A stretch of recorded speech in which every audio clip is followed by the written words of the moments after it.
going on, everyone? I'm going to talk about something a little bit different today. Ever since the pandemic and the supply chain issues that happened, many years ago, and with a lot of the trade stuff that's happening today, there's a lot of conversations happening around inflation and the cost of living. So with those conversations, there is typically a tangential topic that comes up around minimum wage within the US. So today, I want to talk about the economics of minimum wage beyond what the headlines say.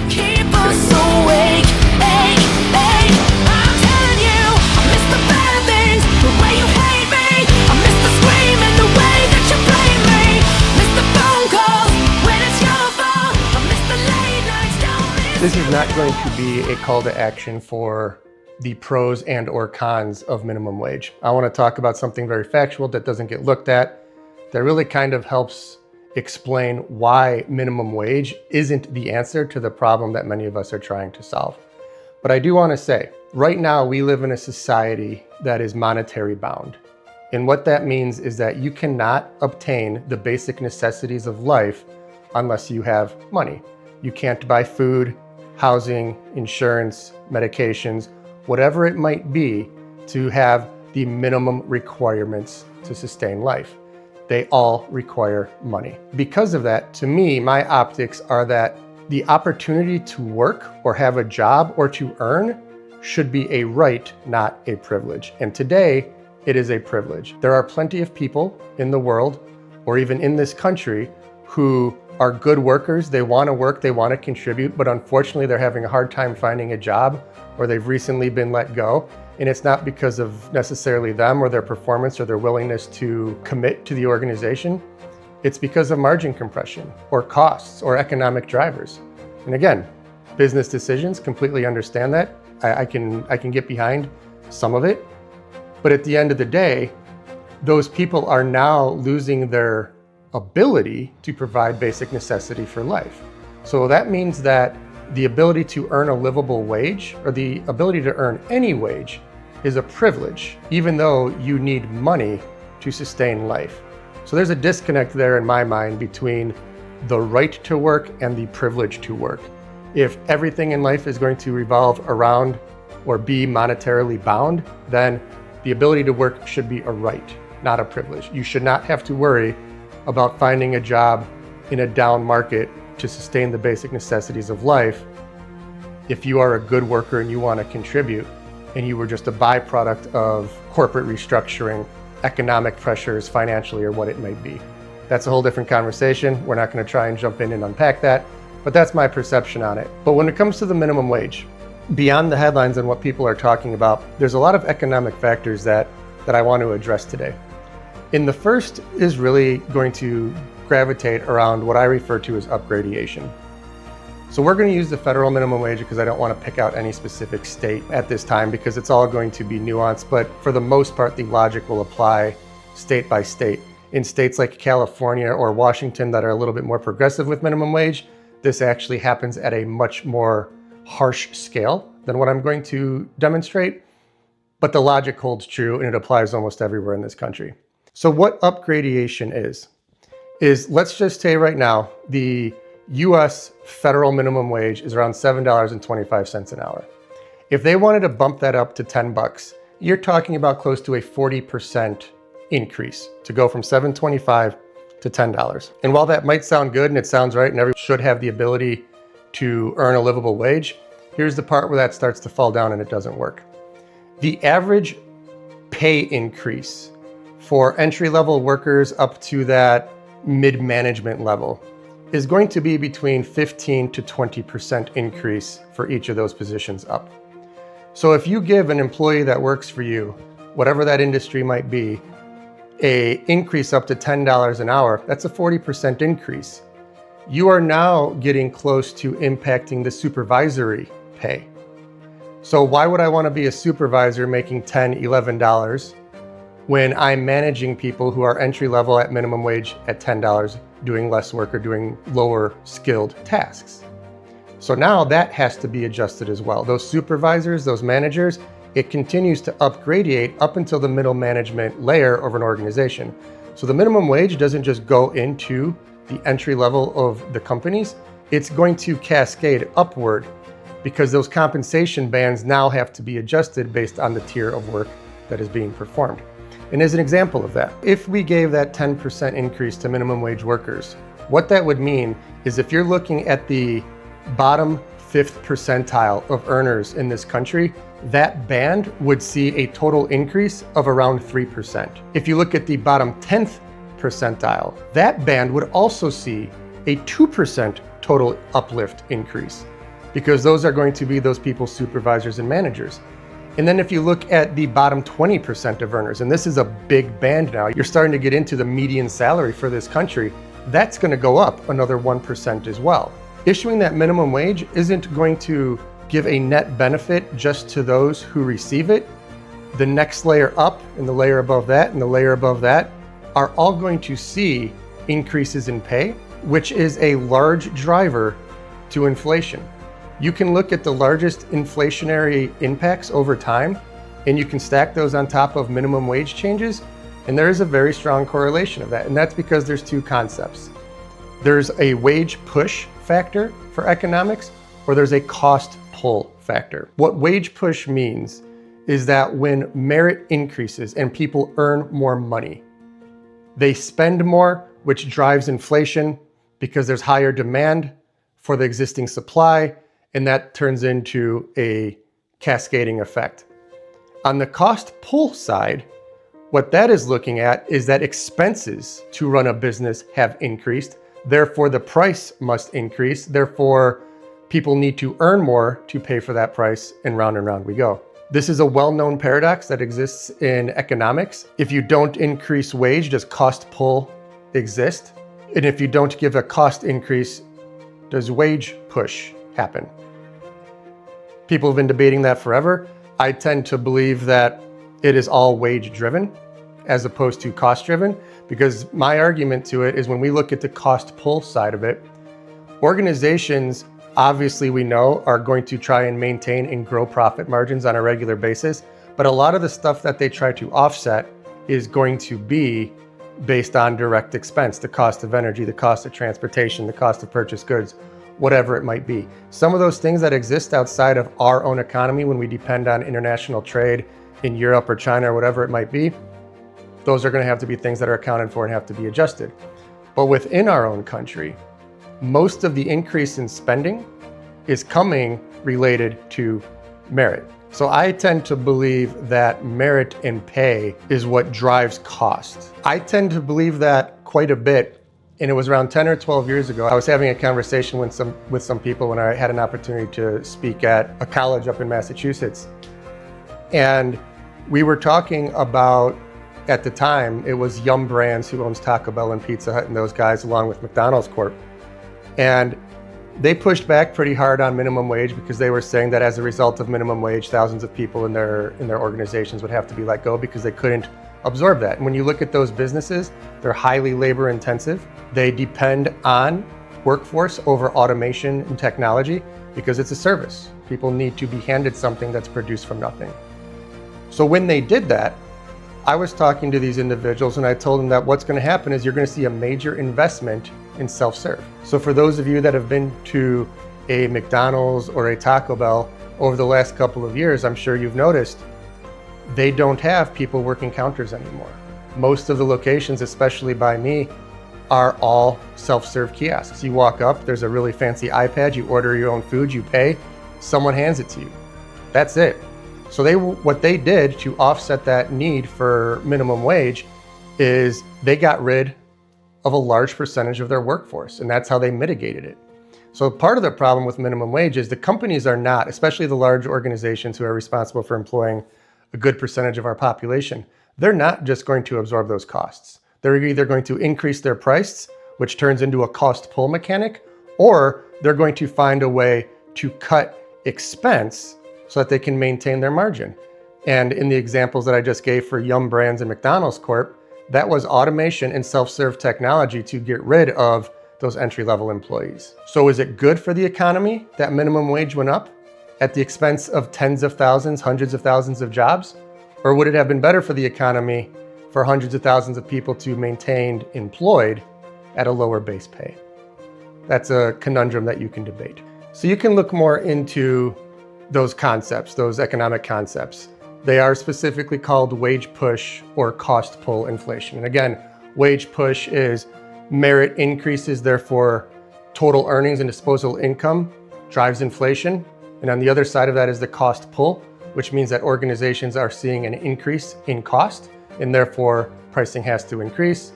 Inflation goes up, people need more money, round and round it goes. What that basically means is that minimum wage doesn't normalize the cost of living, it chases it.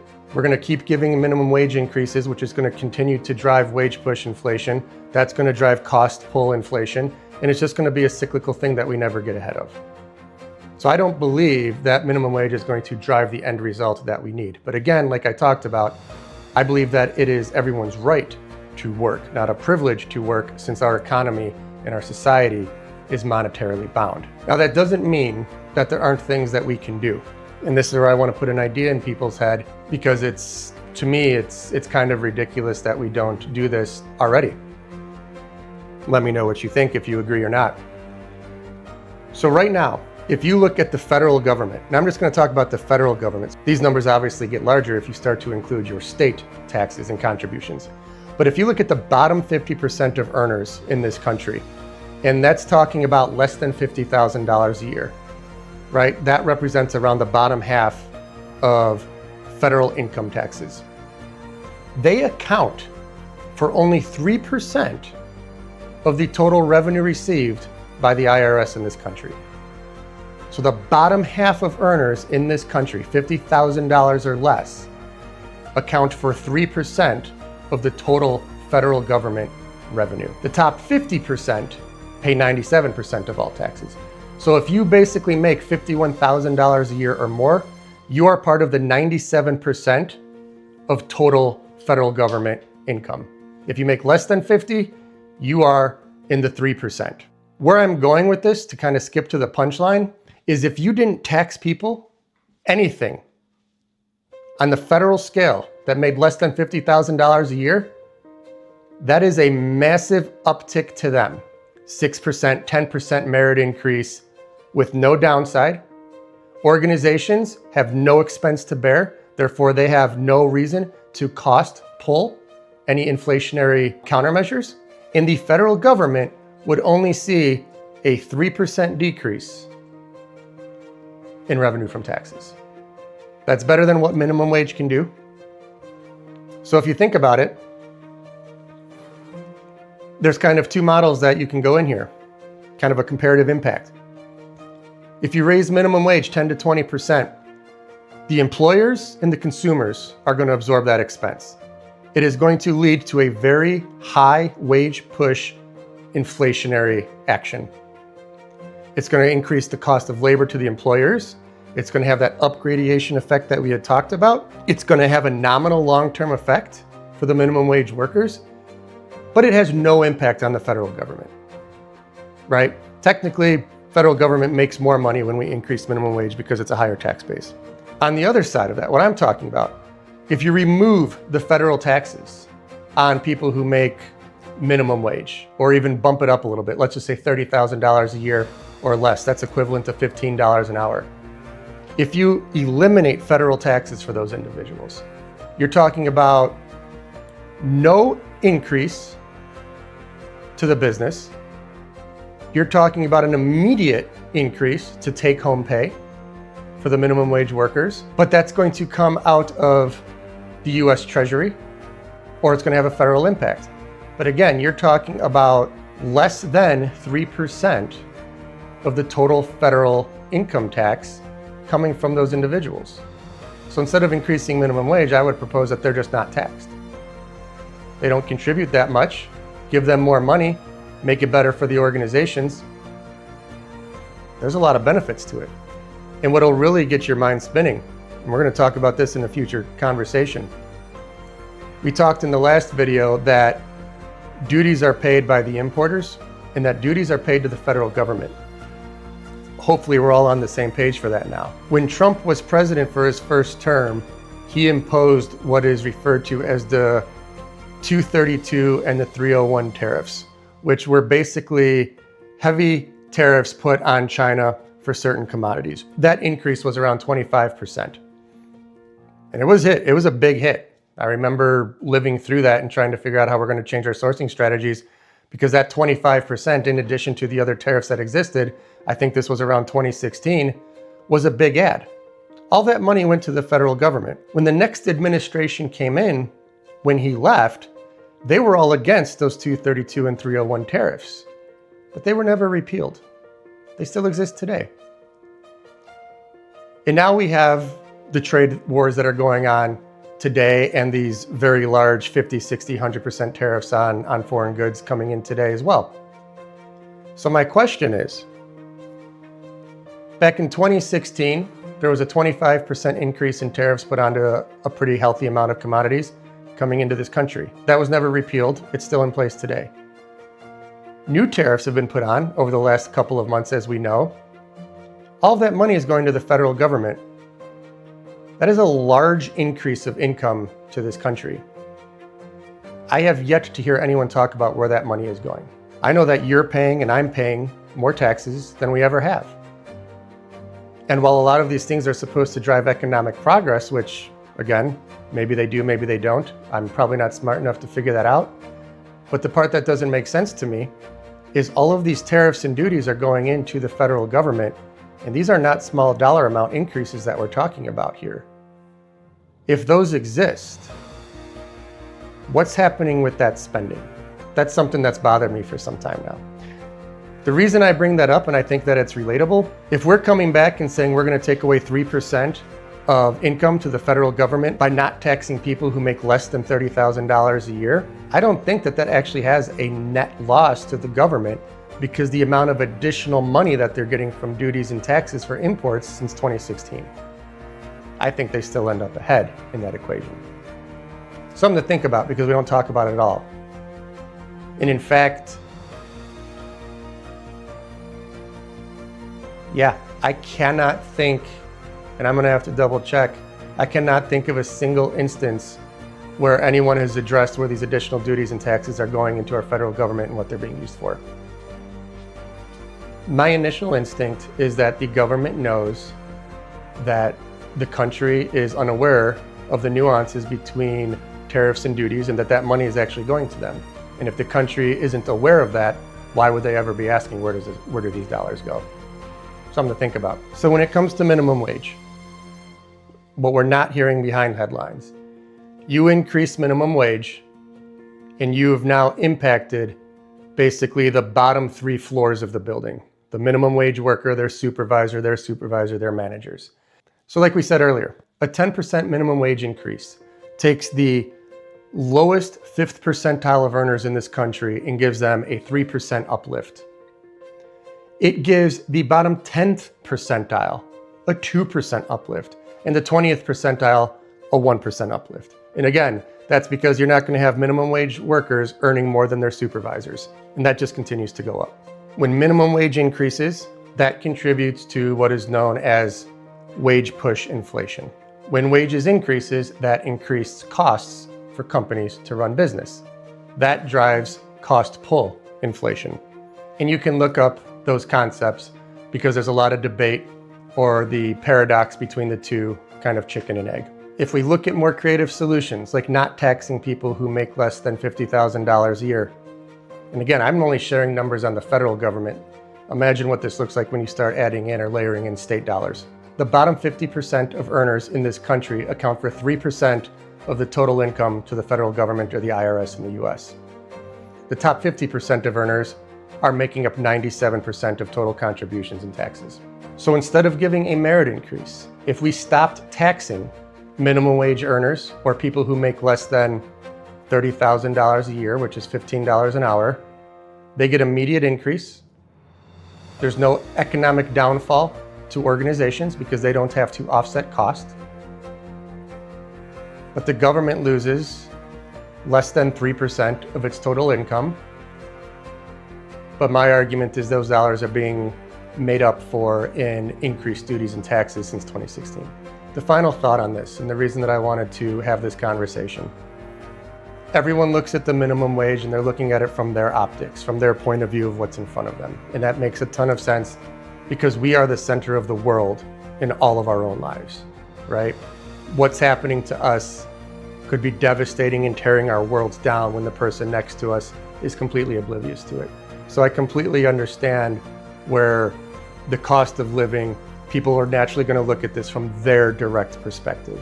I have a lot of understanding and sympathy when it comes into it. Somebody needs to look at this in a more strategic and more capable perspective, because in history, all we've done is chase. Raising the floor is noble. But until people start to realize that you're not raising the floor, you're lifting the building, we're going to continue to repeat the challenges of our past.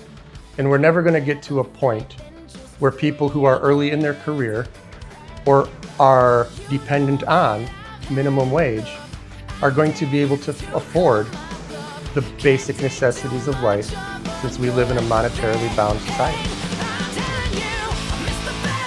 Let me know if you have any questions on that. I'd appreciate to hear your feedback. But until next time, later.